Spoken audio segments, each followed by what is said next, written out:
Assalamualaikum warahmatullahi wabarakatuh. Selamat malam saudara-saudara sekalian. Kita lanjutkan mengenai bab kelima materi mata pelajaran biologi, yaitu pada bab perubahan dan pelestarian lingkungan hidup.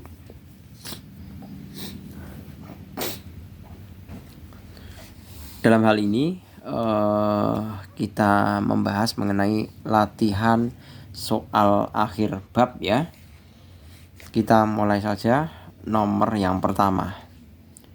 Nomor 1 aja udah sarapan pakai soal HOTS. Seorang peneliti menguji konsentrasi nitrat pada 4 titik yang berbeda di sungai. Hasil pengukurannya disajikan dalam tabel berikut. Lokasi sampel PGRS dengan masing-masing kadar nitratnya 4,3, 58, 32 sampai dengan 24. Nah, ini letak lokasi pengambilannya ya. Otomatis kalau kita deskripsikan ini bagian hulu dan ini adalah bagian hilir. Berdasarkan diagram tersebut, pertanian yang menunjukkan penggunaan pupuk berlebih pada tanahnya adalah, nah, indikator penggunaan pupuk berlebih itu tentunya adalah kandungan nitratnya itu tinggi. Karena apa? Nitrat itu kan ada unsur nitrogen, sedangkan nitrogen itu lebih mudah larut dengan air. Nah, otomatis kalau nitrogennya larut ke dalam air, berarti nanti kadar nitrogen atau dalam hal ini nitrogennya itu kan dalam bentuk senyawa nitrat. Berarti kadar nitrogennya itu tinggi. Nah, dari tabel itu kita bisa memperoleh nilai 58 itu merupakan nilai yang tertinggi dari kadar nitrat. Berarti pencemarannya kan mengakibatkan kadarnya sekian. Nah, itu dipastikan bahwa pada daerah tersebut itu penggunaan pupuk yang berlebihannya itu pada lokasi sampel Q ya. Q itu di sini berarti lokasi daerah di 2 ini atau pertanian 2. Karena paling tidak kan daerah 2 ini nanti kan berujung atau misalkan ada air hujan yang menyapu kadar nitratnya itu langsung masuk ke area sungai sebelah sini. Seperti itu. Jadi daerah pertanian yang kedua. Selanjutnya nomor 2. Perhatikan daftar kegiatan manusia pada lingkungan berikut. Di yang pertama, melakukan reforestasi. Reforestasi itu berarti usaha mengembalikan ke dalam bentuk hutan. Forest itu kan hutan. Itu maksudnya mengembalikan. Umumnya awalan itu akan memiliki arti mengembalikan.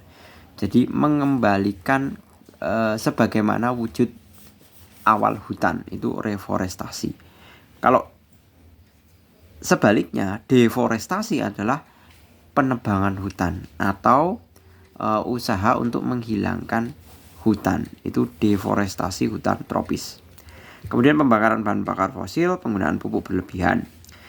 Di sini diberikan sebuah ilustrasi grafik ya untuk sumbu X-nya seiring dengan berjalannya waktu. Kemudian sumbu Y-nya ya itu adalah kadar karbon dioksida di udara. Nah, ini grafiknya menyerupai grafik eksponensial.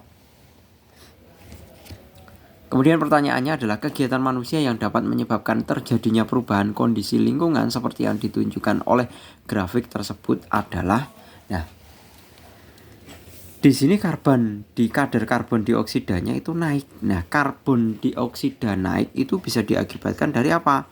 Tentunya diakibatkan adalah oleh deforestasi hutan hujan tropis. Karena apa? Pengurangan hutan itu kan otomatis akan mengurangi penyerapan karbon dioksida. Karena yang namanya karbon dioksida itu kan diserap oleh tumbuhan dalam proses fotosintesis. Nah, kalau hutannya itu berkurang, otomatis yang menyerap karbon dioksida itu kan berkurang juga. Seperti itu. Sehingga kalau penyerapan karbon dioksida berkurang, berarti kadar karbon dioksidanya meningkat. Nah, kemudian pilihan yang tepat yang kedua adalah jelas yang pembakaran bahan bakar fosil. Karena apa? Karena semua bahan bakar fosil baik batu bara maupun minyak dan gas itu pasti menghasilkan karbon dioksida. Karena sifat pembakaran sempurna itu kan pasti menghasilkan karbon dioksida. Jadi jawaban yang tepat adalah 2 dan 3. Selanjutnya ini ada soal HOTS lagi. Fitoplankton, zooplankton, ikan kecil, ikan besar, burung pemakan ikan. Seorang peneliti mengukur kadar pestisida yang terkandung di dalam organisme pada rantai makanan tersebut. Hasil pengukuran disajikan dalam grafik berikut. Oke, grafiknya sudah terlihat seperti ini. 1, 2, 3, 4, 5. Grafik yang menunjukkan kadar pestisida di dalam tubuh ikan besar ditunjukkan oleh... Nah, sifat pestisida itu adalah bersifat akumulatif. Akumulatif itu maksudnya bagaimana?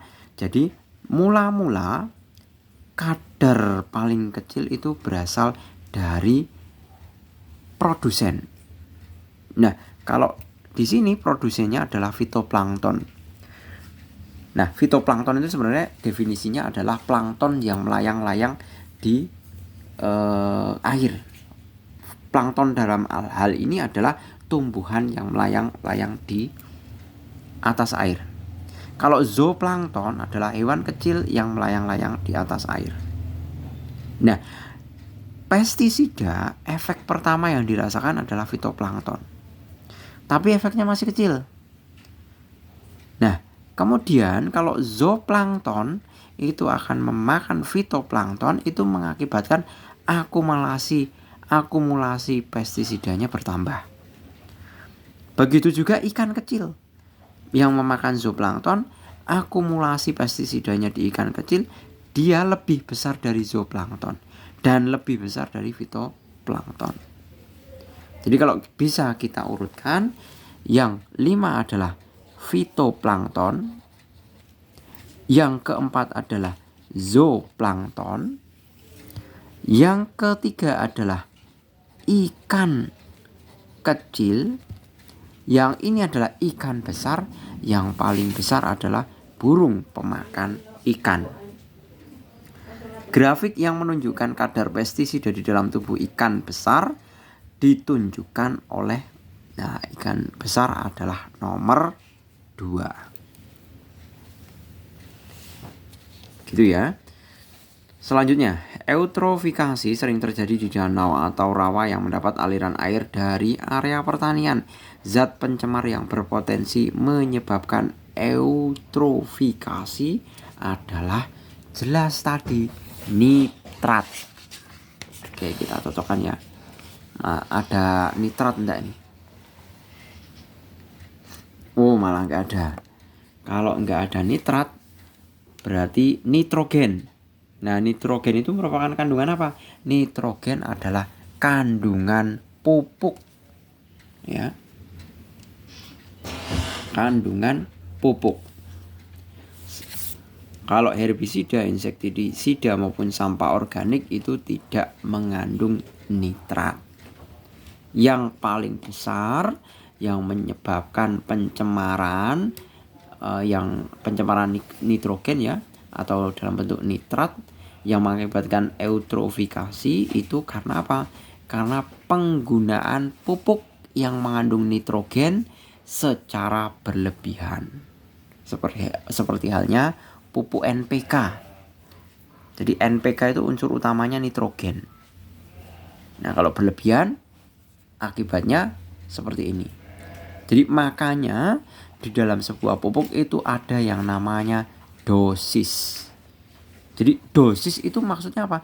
Dosis adalah jumlah optimal pupuk yang bisa digunakan sebagai pertumbuhan paling optimal bagi tumbuhan. Itu namanya dosis. Selanjutnya, Nomor 5, perhatikan grafik jumlah pestisida ppm yang terakumulasi di dalam tubuh 5 populasi berikut. Masih sama ya seperti yang tadi. 5 populasi dalam grafik tersebut berada dalam tingkat trofik berbeda pada satu rantai makanan. Nah, ini satu rantai makanan. Organisasi herbivore pada grafik yang ditunjukkan oleh nomor, herbivore itu adalah pemakan produsen atau pemakan organisme autotrof. Autotrof akumulasi pestisidanya itu paling kecil, ya. Nah, di sini sudah ditunjukkan paling kecil adalah 0,02, berarti dia produsen atau organisme autotrof atau tumbuhan. Nah, yang memakan tumbuhan itu tentunya adalah herbivora. Jadi di sini jawabannya yang tepat adalah yang ketiga. Karena berada pada tingkat akumulasi yang kedua.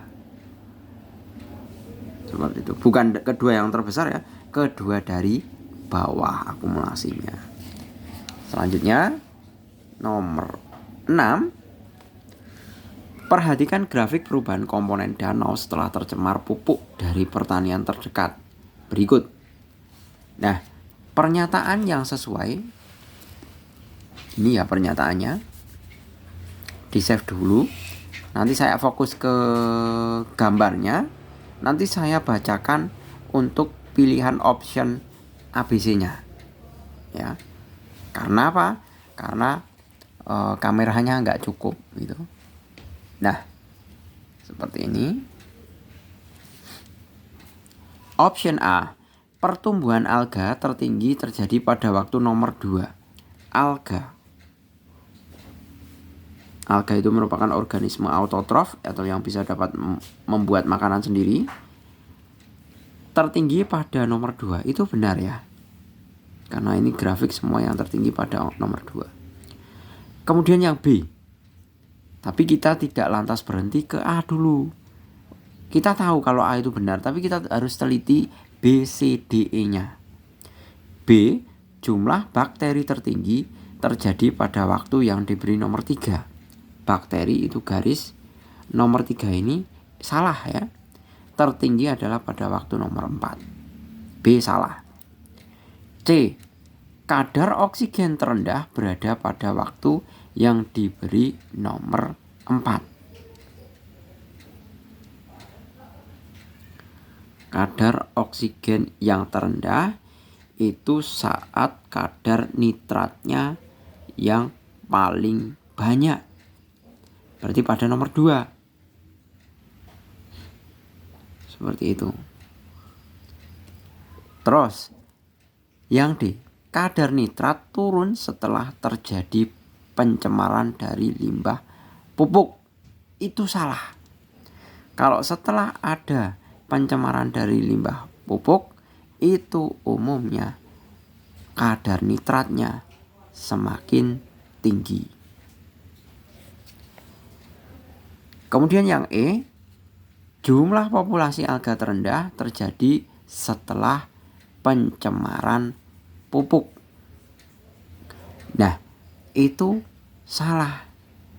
Populasi alga kalau dilihat dari grafik ini ya, ini nitratnya kan tinggi pertama. Nah, seiring setelah kalau tinggi itu kan berarti kondisinya tercemar. Nitratnya tinggi itu berarti posisi tercemar itu airnya. Nah, tapi seiring waktu malah akan meningkatkan jumlah bakteri dan organisme autotrofnya. Ini kan kelihatan grafiknya naik. Jadi ini naik awal, terus setelah ada kenaikan awal nitratnya diiringi kenaikan autotrof dan bakteri. Nah, itu menunjukkan kalau pernyataan yang E, jumlah populasi alga terendah terjadi setelah pencemaran pupuk, itu salah. Setelah pencemaran pupuk, organisme alga itu malah cenderung naik. Jadi jawaban yang benar adalah yang A tadi. Populasi tertinggi adalah pada nomor 2. Selanjutnya nomor 7.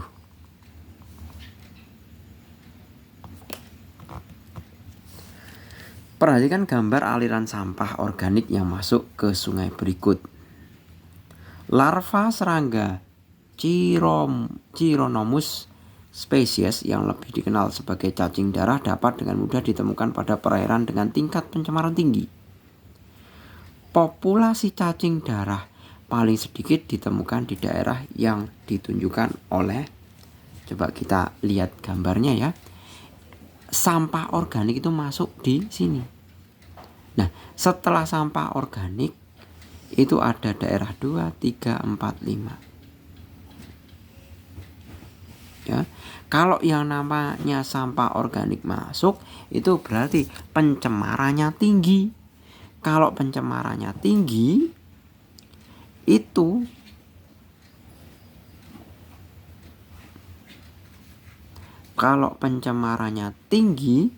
itu berarti dimungkinkan ada cacing darah. Nah, sekarang pertanyaannya kan di sini kan ada pertanyaan.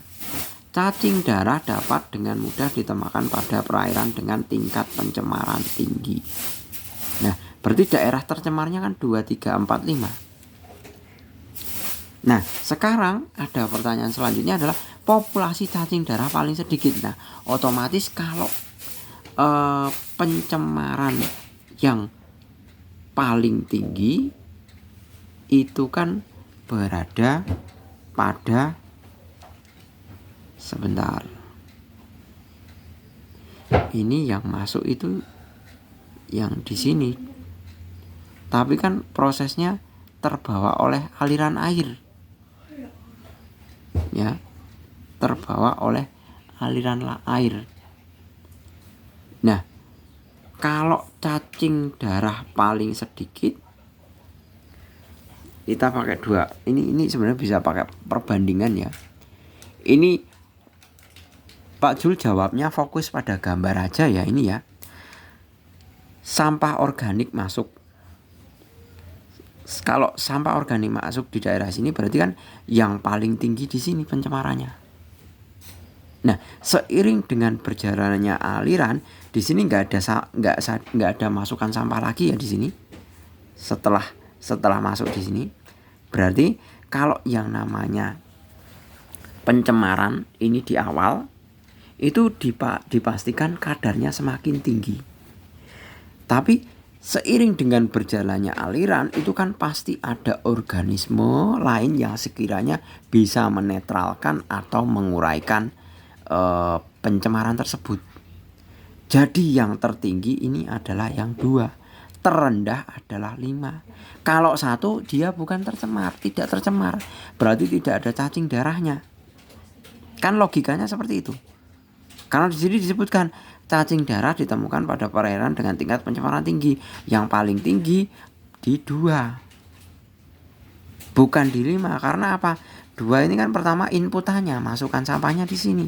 Seiring dengan jalannya aliran air dan tidak ketambahan sampah organik lagi sepanjang aliran, mestinya itu kan sepanjang aliran juga ada organisme yang sifatnya bisa mengembalikan proses pencemaran tersebut.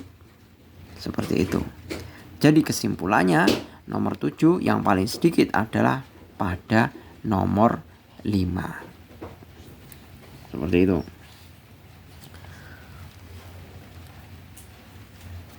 Nomor 8. Nah, tapi ini masih perlu kajian lanjut ya. Apakah aliran air, ini pendapat Pak Jul ya, kalau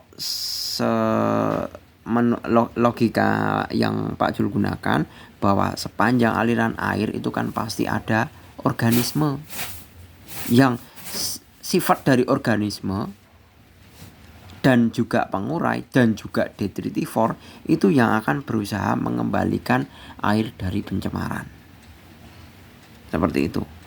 Jadi ini sekiranya bisa di cross check lagi mengenai pendapatnya Pak Jul tentang bahwa aliran air itu menyebarkan, jadi pencemaran itu iya. Tapi tidak selamanya air itu kemudian menyebar sampai ke bawah. Setidaknya kan ada organisme yang menetralkan sepanjang aliran airnya. Gitu ya. Selanjutnya nomor 8, menurut sejumlah peneliti tingkat deforestasi Indonesia masih tinggi sehingga menimbulkan kekhawatiran global. Dampak deforestasi yang tepat adalah deforestasi itu adalah penebangan hutan atau pengurangan jumlah hutan, ya. Kalau hutannya kurang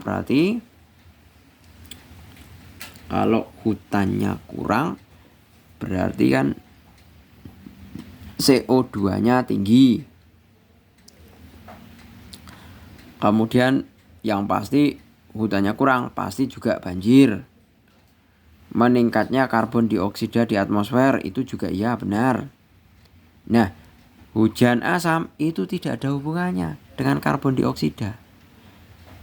Kalau penebangan hutan itu fokusnya adalah dengan pengurangan karbon dioksida. Kalau hujan asam itu fokusnya oleh pembakaran bahan bakar fosil atau asap pabrik. Seperti itu. Jadi ini jawabannya yang tepat adalah yang B. Oke, selanjutnya nomor 9. Seorang petani memberikan pupuk pada lahan pertaniannya. Sesaat kemudian terjadi hujan lebat yang menyebabkan sejumlah pupuk tercuci dan masuk ke dalam danau. Dampak dari peristiwa tersebut adalah, nah ini mudah sekali, tanaman pertanian jadi turun pertumbuhannya. Karena apa? Karena pupuknya larut di bawah air. Seperti itu. Nah, pupuk yang tercuci itu tetap nitrogen ya, NPK itu. Seperti yang sudah berulang kali Pak Jul jelaskan. Itu mudah sekali kalau dikasih air hujan itu bisa terlarut. Jadi nggak ada gunanya kita memupuk kalau tiba-tiba tercuci air hujan. Nah, efeknya pada tumbuhan di danau itu, tumbuhan di danau akan menurun naik pertumbuhannya. Karena apa? Karena pupuknya larut ke air, masuk ke danau, berarti yang dipupuk danaunya. Berarti logikanya kalau danau ini ada tumbuhannya yang naik. Seperti itu. Jadi jawaban yang tepat adalah yang C.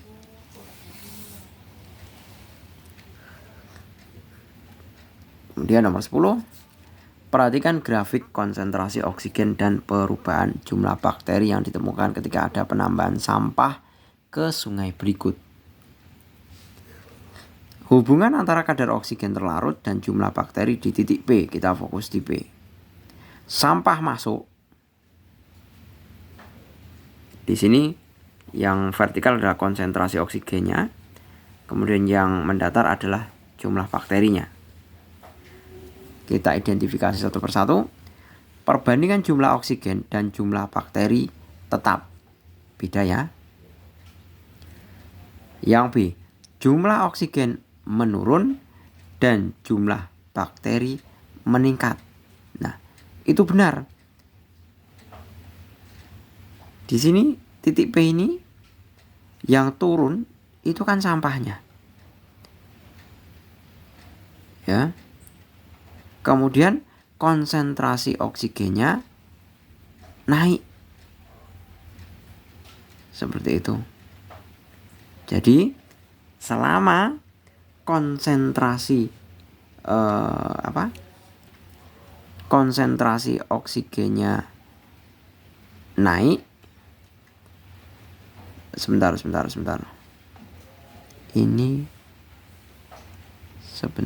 Ini kurvanya ada berapa ya ini? Ini jumlah bakteri, oksigen terlarut. Sebentar, Pak Jul. Salah memahami ini. Ini sampah.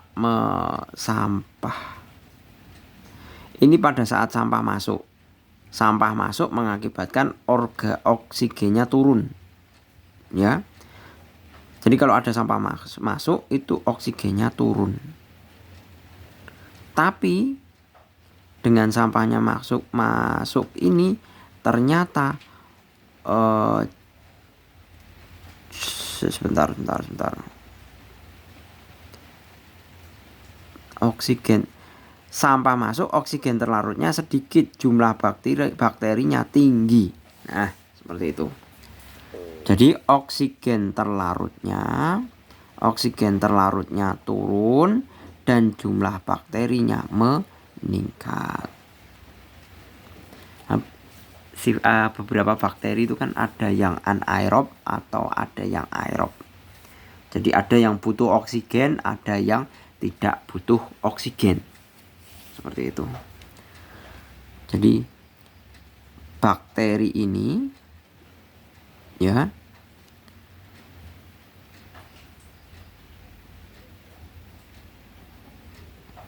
bakteri ini kok jarak ya? Masuk bakteri satuannya jarak.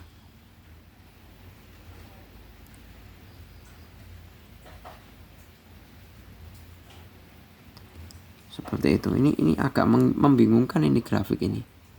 Kok grafik keterangan ini loh. Masa ini bakteri kan mestinya satuan ya. Berapa satuan bakteri? Ini kok satuannya jarak gitu loh. Yang membuat tanda tanya. Tapi tetap jawabannya di sini kan sampahnya turun.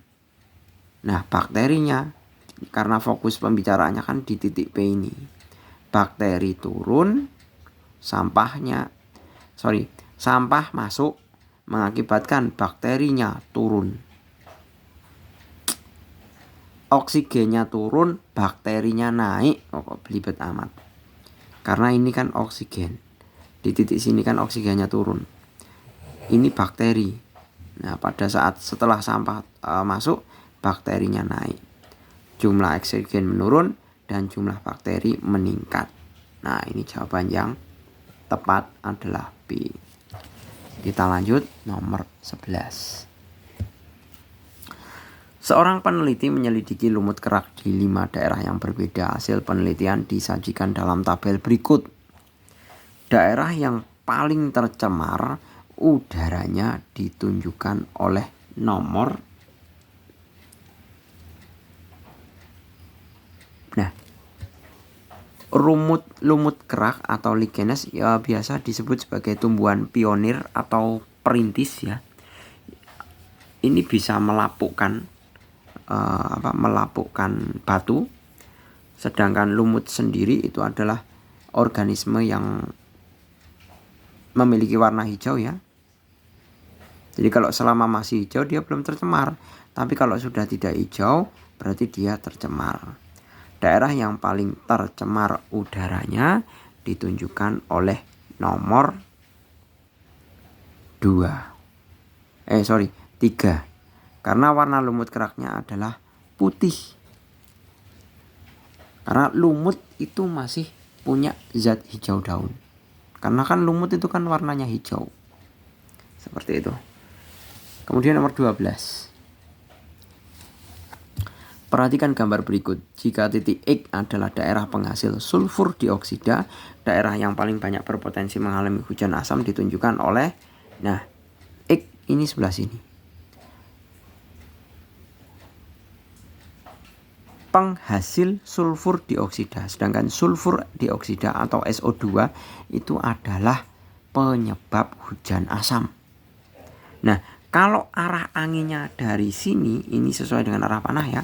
Berarti daerah yang akan mengalami hujan asam tentunya adalah daerah nomor 1. Ya. Jelas ya? Kemudian nomor 13, karbon dioksida merupakan salah satu zat pencemar udara. Hal berikut yang bukan merupakan dampak jika kadar karbon dioksida terus meningkat di atmosfer bumi adalah meningkatnya suhu bumi, benar. Menyebabkan hujan asam. Nah, ini salah. Lagi-lagi hujan asam itu tidak disebabkan oleh karbon dioksida. Hujan asam itu disebabkan oleh oksida nitrogen dan oksida sulfur. Gitu ya.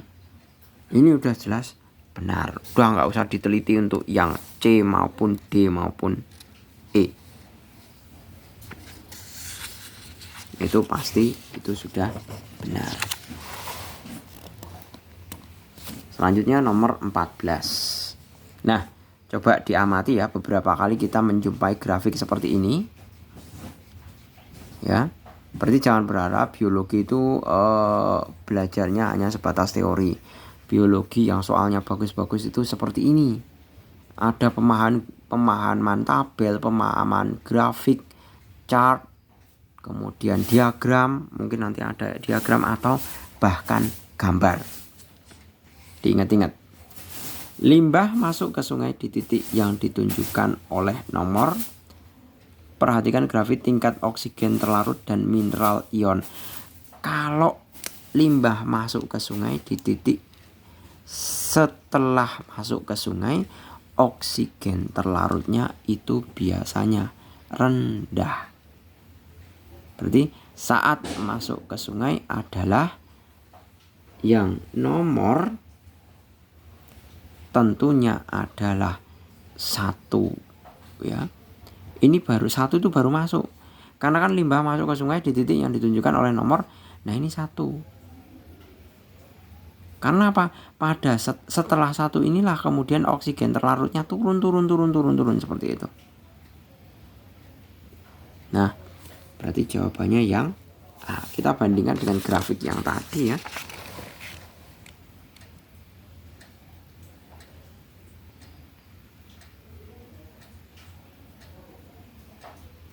Nah, ini kan kelihatan ini. Oksigen terlarutnya ini. Nah, sampah masuk, terus ini turun. Masuk dulu, baru kemudian turun dikit demi sedikit. Nah, grafik di sini oksigennya mulai turun itu kan setelah 1. Berarti limbah masuknya pada ditunjukkan titik nomor 1. Seperti itu. Kita lanjut nomor 15. Dilakukan pengujian terhadap beberapa jenis pestisida berbeda untuk melihat dampak racun yang ditimbulkan terhadap ikan. Ilmuwan menemukan konsentrasi pestisida yang dapat menyebabkan kematian 50% ikan dalam waktu 4 hari. Hasilnya disajikan pada tabel berikut. Jenis pestisida yang paling berbahaya bagi ikan ditunjukkan oleh nomor. Nah, tentunya adalah pestisida yang memiliki kadar ppm paling tinggi. Ya. Karena apa? Semakin tinggi pestisida kadarnya, itu pasti akan berbahaya. Seperti itu. Jadi alasan jawaban ini adalah carilah kadar yang tertinggi. Karena apa alasannya? Kadar tertinggi dari pencemar pestisida itu mestinya adalah paling berbahaya. Jadi jawaban yang lebih tepat adalah yang 10, 12, 7. Berarti yang terbesar adalah 12. Yaitu yang 4. Gitu ya. Selanjutnya nomor 16. Di sini ada tumbuhan cepat tumbuh, ada bakteri menggunakan oksigen, kemudian ikan mati karena kekurangan oksigen. Ini biasanya eutrofikasi ini.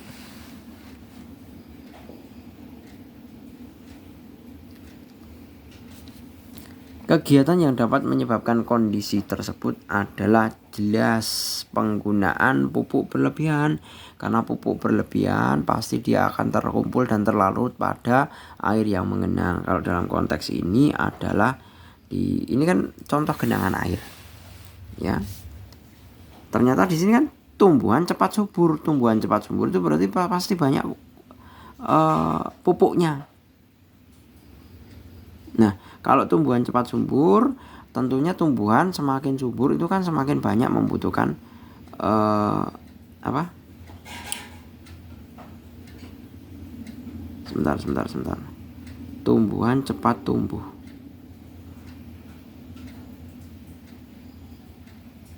Tumbuhan cepat tumbuh. itu mestinya kan juga akan menghasilkan oksigen ya. Tapi di sini juga berebutan dengan tumbuhan itu sendiri ditambah dengan bakteri. Nah, penyebabnya adalah ikan mati, berarti karena kekurangan oksigen. Karena apa? Semua oksigen itu diserap oleh tumbuhan dan bakteri. Seperti itu. Jadi, biasanya ini adalah akibat dari penggunaan pupuk yang berlebihan. Kalau pengundulan hutan tentu bukan.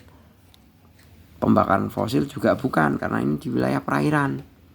Eksploitasi tumbuhan berlebihan juga bukan. Banyak sampah plastik di perairan itu juga bukan. Jadi yang paling tepat adalah penggunaan pupuk berlebihan. Kemudian nomor 17. Efek rumah kaca menyebabkan terjadinya pemanasan global. Usaha yang dapat dilakukan untuk mencegah terjadi peristiwa tersebut adalah tentunya adalah yang mengurangi pajak bukan mencegah, itu berarti melakukan reforestasi hutan yang gundul. Ini benar ya. Kemudian nomor 18. Perhatikan hubungan yang terjadi antara polusi sulfur dioksida dan jumlah spesies lumut kerak yang ditemukan pada pohon berikut. Kadar sulfur dioksida, jumlah spesies lumut kerak. Lumut kerak itu tinggi saat kadar sulfur dioksidanya rendah. Tapi seiring dengan berjalannya waktu, populasi atau jumlah lumut kerak itu semakin sedikit dengan seiringnya peningkatan sulfur dioksida. Jadi kesimpulannya adalah nomor 18. Semakin tinggi pencemaran sulfur dioksida, semakin tinggi keragaman lumut kerak. Itu salah. Jika terdapat sulfur dioksida dalam jumlah yang banyak, lumut kerak tidak dapat bertahan hidup. Benar. Karena apa? Karena sulfur dioksida semakin ke kanan itu kan semakin tinggi kadarnya. Nah, di sini ditemukan kalau jumlah spesies lumut keraknya malah semakin sedikit. Seperti itu. Berarti kan kita dapat menyimpulkan bahwa semakin sedikit lumut kerak itu karena apa? Berarti lumut keraknya banyak yang mati atau sedikit lumut kerak yang bertahan hidup. Jadi jawabannya tepat adalah yang B. Kalau kita mau meneliti lebih lanjut mengenai optionnya ya, pertumbuhan lumut kerak tidak terpengaruh oleh tingkat pencemaran sulfur dioksida. Tentu salah. Grafiknya mengatakan berbanding terbalik. Terbalik itu maksudnya kalau lumut keraknya banyak berarti sulfur dioksidanya kecil. Sebaliknya sulfur dioksidanya banyak, lumut keraknya sedikit. Mestinya seperti itu. Yang D, keanekaragaman lumut kerak berbanding lurus dengan kadar sulfur dioksida di atmosfer. Salah. Mestinya berbanding terbalik. Yang E. Jumlah spesies lumut kerak meningkat seiring dengan meningkatnya pencemaran sulfur dioksida. Salah, mestinya berbanding terbalik. Gitu ya. Kalau kita mau benar-benar mengevaluasi masing-masing option. Kita lanjutkan nomor 19. Perhatikan gambar hubungan antara jumlah spesies lumut kerak dan jarak dari pusat industri yang berada di pusat kota berikut. Grafik yang sesuai untuk menjelaskan hubungan jumlah spesies lumut kerak dengan jarak dari pusat kota yang paling sesuai adalah jumlah spesies lumut kerak pusat kota jarak kilometer 1 sampai 20 itu semakin dekat dengan jarak pusat kota. Sebentar.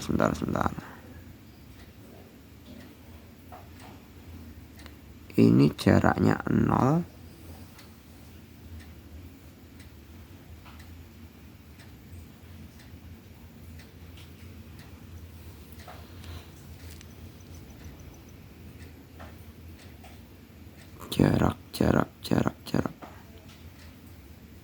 Ini ya.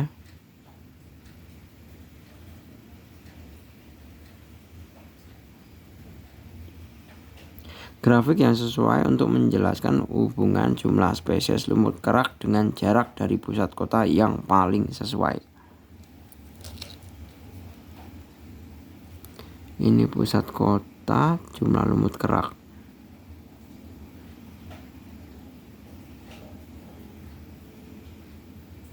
Kalau gambar 2 itu kan jumlah spesies lumut kerak itu tidak terpengaruh dengan jumlah jarak. Jadi mau dekat dengan industri atau enggak itu jumlah lumut keraknya sama. Tapi itu tentunya bukan jawaban. Karena kan seperti yang tadi kita juga tadi mendapat tentang soal tentang lumut kerak juga ya. Lichenes. Gimana tadi?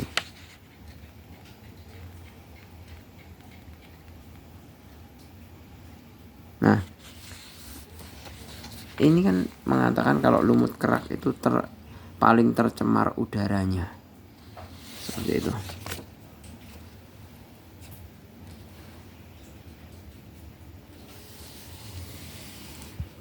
Yang lebih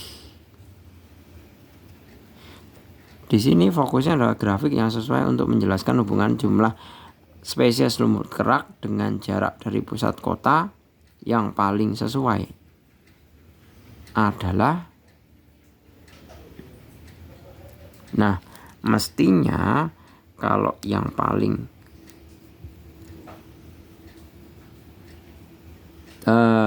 satu ya, benar ya. Jumlah spesies lumut kerak semakin dekat dengan daerah tercemar, daerah 0 itu kan semakin tercemar, itu pasti populasinya paling sedikit. Nah, seiring dengan bertambahnya jarak atau semakin jauhnya dari pusat industri, ya, itu populasi lumut kerak itu semakin tinggi. Karena apa? Tadi kan sudah dikatakan bahwa lumut kerak itu sensitif terhadap udara. Seperti itu. Jadi kalau di pusat kota otomatis kan udaranya sangat tercemar, makanya jumlahnya sedikit. Jadi jawabannya adalah yang A. Grafik 1, karena lumut kerak sensitif terhadap udara yang tercemar. Setiap ada udara yang tercemar maka akan seolah-olah membatasi jumlah populasi lumut kerak, atau lumut kerak yang bisa bertahan hidup itu sangat sedikit. Itu interpretasinya. Jadi jawabannya adalah yang A. Jadi fokusnya itu adalah menghubungkan jumlah spesies bukan pada jarak saja, tapi jarak itu sebagai variabel indikatornya. Seperti itu. Indikatornya jarak. Semakin dekat dengan pusat industri yang tercemar, populasi lumut kerak semakin sedikit. Seiring dengan bertambahnya jarak menjauhi pusat kota yang tercemar, itu akan mengakibatkan peningkatan jumlah populasi lumut kerak. Itu kesimpulannya.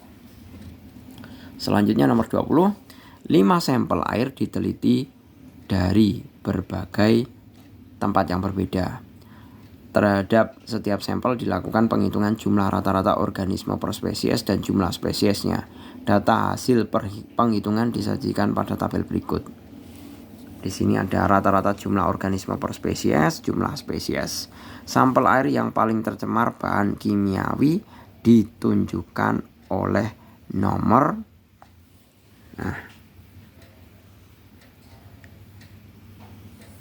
yang paling tercemar itu pasti daerah tersebut hanya ditempati oleh sedikit spesies. Ya, kita bisa lihat yang paling spesies yang paling sedikit adalah yang 1.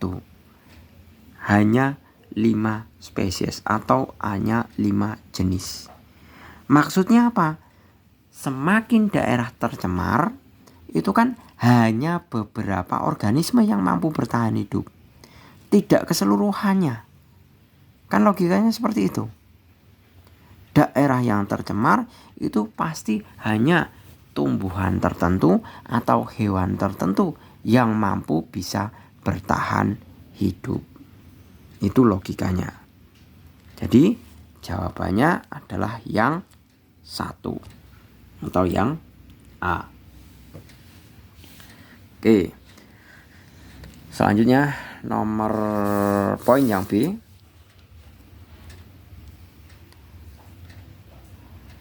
Perhatikan skema penanganan limbah di kawasan industri berikut. Ini industri A, industri B, industri C, industri D, industri E. Nah, di setiap kotak ini, kotak biru ini, semua ini adalah cara pengolahan limbah secara mandiri atau cara pengolahan limbah disesuaikan dengan jenis zat pencemarnya. Nah, jelaskan hubungan proses pengolahan limbah pada X dan Y. Nah, pada proses X, semua limbah itu akan diolah menurut jenis industrinya masing-masing. Seperti halnya industri tekstil. Itu kan menghasilkan limbah. Itu limbahnya diolah sendiri, dinetralkan. Baru nanti hasil sisa buangannya langsung dibuang ke instalasi pengolahan limbah. Kemudian misalkan industri B adalah industri pertambangan emas. Kalau yang namanya tambang emas itu kan mencuci atau memurnikan emas itu kan pakai air raksa. Nah, air raksa setelah digunakan untuk istilahnya mencuci emas itu kan otomatis dibuang. Nah, itu sebagai limbah karena mengandung air raksa, Hg hidragirum. Nah, sebelum dibuang langsung itu mestinya diolah sendiri-sendiri dulu. Nah, tentunya pengolahan limbah air raksa dengan limbah tekstil, teknik dan penanganannya itu kan berbeda-beda. Maka di sini diperkenalkan proses pengolahan limbah sementara oleh masing-masing jenis industri. Nah, setelah pengolahan pada masing-masing jenis industri, hasil pengolahan limbahnya yang sekiranya sudah walaupun tidak netral betul, paling enggak zat pencemarnya sudah dinetralisir terlebih dahulu, baru disalurkan ke proses pengolahan limbah Y. Nah, kenapa harus disendirikan antara X dengan Y, atau dalam artian kenapa kok industri A, industri B, industri tekstil dan industri pertambangan yang sama-sama mengeluarkan limbah, limbahnya tidak langsung dicampur kemudian dibuang ke Y? Alasannya adalah semua jenis limbah itu memiliki karakter masing-masing. Karakter atau cara penanganan limbah masing-masing. Bagaimana menetralkan limbah tekstil dengan limbah pemurnian emas itu tidak sama. Makanya dikondisikan bagaimana caranya limbah tekstil ini dinetralkan dan limbah pemurnian emas ini dinetralkan sedemikian hingga bisa dibuang ke dalam satu sistem pengolahan limbah secara keseluruhan. Makanya diperkenalkan pengolahan limbah sementara di bagian X ini atau di bagian kotak ini. Setelah pengolahan limbah sementara, hasilnya baru dikirim ke instalasi pengolahan limbah industri. Ini jadi satu. Seperti itu, karena sudah diolah secara sementara. Ini biasanya di kawasan-kawasan industri. Misalkan di Surabaya itu di Rungkut ya. Rungkut Dulu Pak Jul pernah ke Surabaya juga, pernah lewat ke Rungkut itu beli toples, itu pernah beli toples makanan, itu beli sampai 5.000 toples itu ke Rungkut Industri. Nah itu kan semuanya pasti punya instalasi pengolahan limbah seperti ini. Misalkan di daerah yang di daerah DKI Jakarta ya daerah seperti Bekasi, Karawang, Tangerang, itu semuanya kan daerah industri semuanya. Oke, gitu ya jawabannya. Silahkan disusun dengan kata-kata sendiri, dengan cara sesingkat-singkatnya. Terserah dengan pakai 1000 kata mutiara juga boleh. Tapi setidaknya garis besarnya seperti itu tadi jawabannya. Perhatikan gambar alat pada sepeda motor berikut. Nah ini ada knalpot. Apa yang terjadi jika komponen alat saringan yang berada di dalam X dilepas? Jelaskan. Oke, dampak pertama adalah polusi suara, atau yang biasa kita kenal sebagai knalpot brong. Ya, itu jelas polusi suara, mengganggu ketertiban umum. Itu yang pertama. Yang kedua, kalau knalpot yang digunakan tidak sesuai dengan standar, itu akan menghasilkan emisi zat polutan yang lebih tinggi. Jadi kita bayangkan, kalau kita pakai knalpot standar, itu kan tentunya nanti pembakarannya menjadi sempurna. Tapi kalau knalpotnya alat saringannya di sini dibuang, bagaimana? Itu akan mengakibatkan pembakaran yang tidak sempurna. Jadi kalau pembakaran sempurna itu akan menghasilkan CO2. CO2 itu dibutuhkan oleh tumbuhan. Tapi kalau pembakaran tidak sempurna adalah karbon monoksida. Ini berbahaya, beracun, toksik, merupakan salah satu gas rumah kaca. Seperti itu. Gitu ya mengenai penjelasannya. Kemudian nomor 3.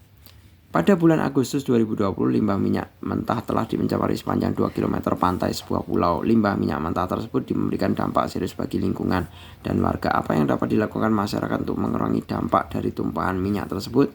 Jelaskan. Untuk mengurangi dampaknya, kita gunakan teknik bioremediasi. Ya, kita pakai bioremediasi. Caranya bagaimana? Kita bisa gunakan beberapa macam bakteri yang bisa memakan minyak yang dapat memakan minyak yang berasal dari tumpahan. Bakterinya apa aja? Bacillus subtilis,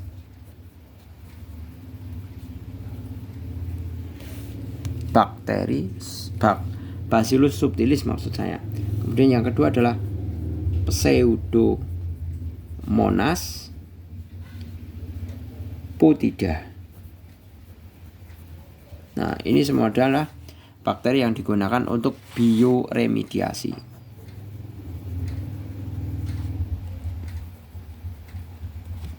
Jadi bagaimana kita mengembalikan kondisi biologi ke dalam bentuk awalnya yang belum tercemar. Itu pengertian bioremediasi. Nah, mungkin bagi kalian juga sama ya, kalau misalkan nilainya jelek perlu dikasih bakteri-bakteri ini. Ya. Taburkan ke dalam makanan kalian, dimakan, mungkin bisa digunakan sebagai bioremediasi. Setidaknya nanti bisa mencerahkan. Gitu ya.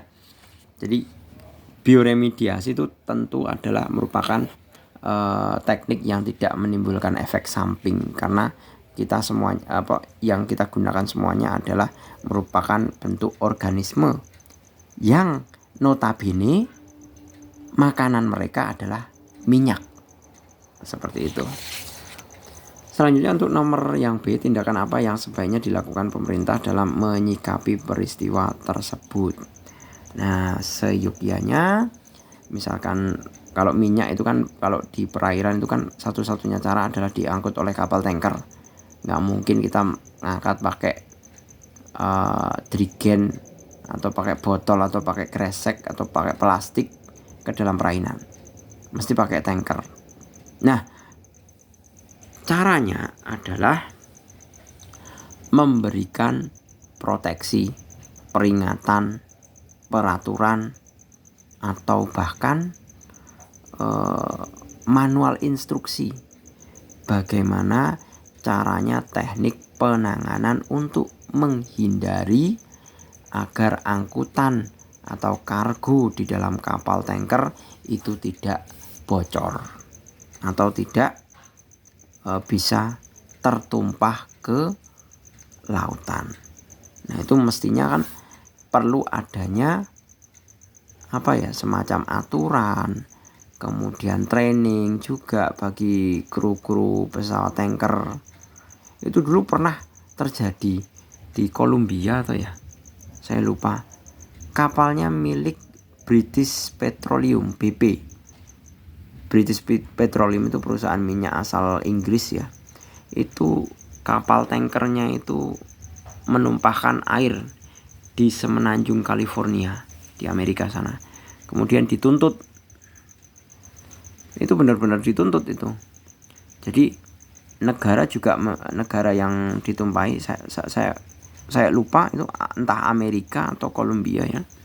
Itu menuntut ganti rugi pada British Petroleum, BP Migas biasanya kalau BP Migas di sini itu adalah badan yang mengawasi tentang pengeboran minyak. Tapi kalau BP saja itu namanya British Petroleum, kayak semacam Pertamina-nya Inggris. Seperti itu.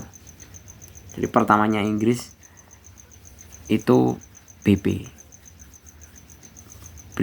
British Petroleum, atau perusahaan yang mengelola tentang migas di Inggris. Salah satunya BP. Kalau di Amerika itu Exxon Mobil. Kemudian kalau di mana itu Italia itu Shell ya kayaknya. Shell itu Italia atau Prancis, saya lupa itu. Kemudian kalau Indonesia jelas Pertamina. Nah, itu semuanya perusahaan minyak. Itu gede-gede semua itu. Impian anak-anak zaman sekarang pengen bekerja di pertambangan ya, kalau bisa kerja di situ. Biasanya gajinya gede-gede. Seperti itu. Selanjutnya nomor 4. Keberadaan pabrik diperlukan untuk memproduksi barang-barang yang menunjang kehidupan dan meningkatkan kesejahteraan manusia. Jika di daerah Anda dibangun pabrik baru yang memproduksi kertas, jelaskan dampak positif dan dampak negatif yang mungkin akan terjadi. Dampak positifnya, 1. Menciptakan lapangan pekerjaan. Lapangan pekerjaannya bukan pada industri kertasnya saja. Lapangan pekerjaannya itu juga pada daerah perkebunan. Karena apa? Kertas itu kan disuplai dari perkebunan. Tentunya perkebunan yang merupakan tanaman-tanaman yang sekiranya bubur kayunya bisa digunakan sebagai bahan baku kertas, atau yang bahan bakunya yang kayunya itu kayu-kayu lunak. Bukan kayak semacam jati, kenanga, atau besi, atau trembesi, itu enggak. Itu kalau kita mau pakai buat kertas dari kayu itu, mesinnya udah baru beli 1 jam, besok udah harus beli lagi. Karena sifatnya keras. Jadi mestinya industri kertas itu pakainya adalah kayu-kayu yang lunak. Karena nanti kan bakalannya dijadikan untuk bubur kertas atau PULF. Pulp atau bubur kertas. Nah, itu dampak positifnya. Dampak negatifnya ya adalah jika proses istilahnya penanaman tanamannya itu tidak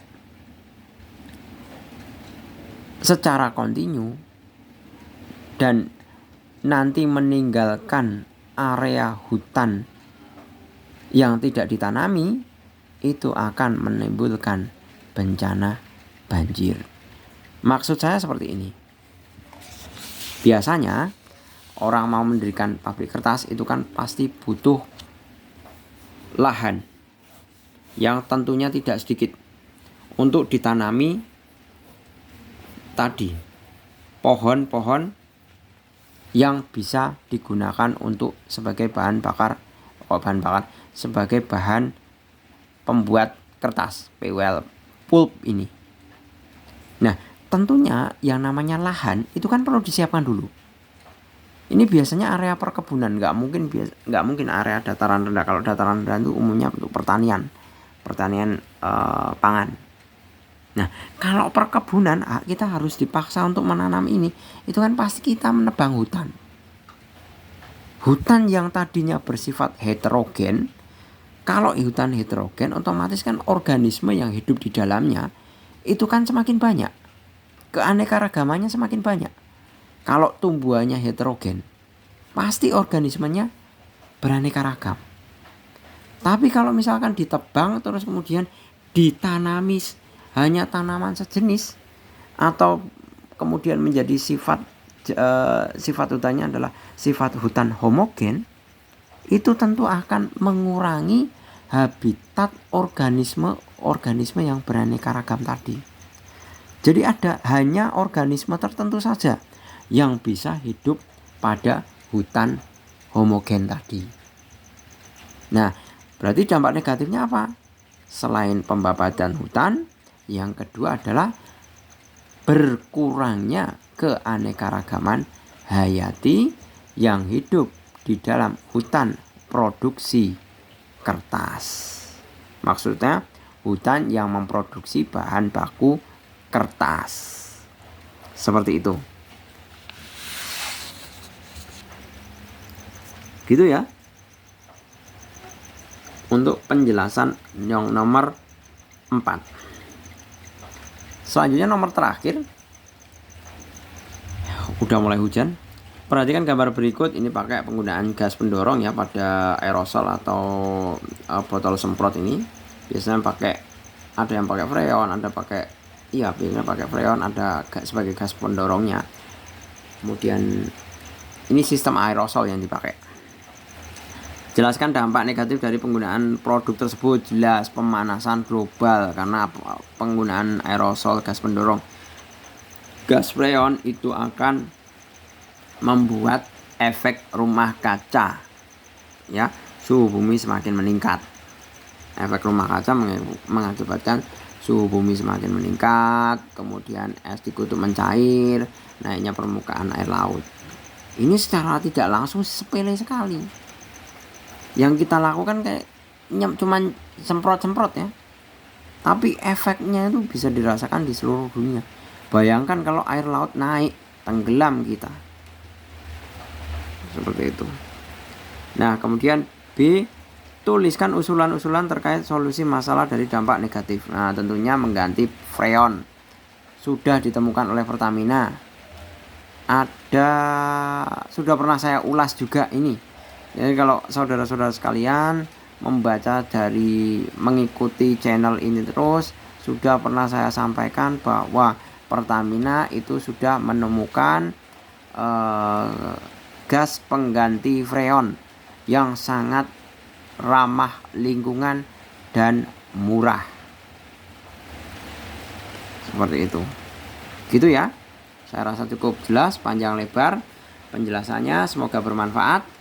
Jika ada sanggahan, kritik maupun saran silahkan bisa disampaikan secara sopan di kolom komentar. Pak Jul terbuka dengan semua pendapat. Oke, gitu saya akhiri. Sudah larut malam dan juga sudah ditemani oleh rintik hujan. Saya akhiri, terima kasih, selamat malam. Assalamualaikum warahmatullahi wabarakatuh.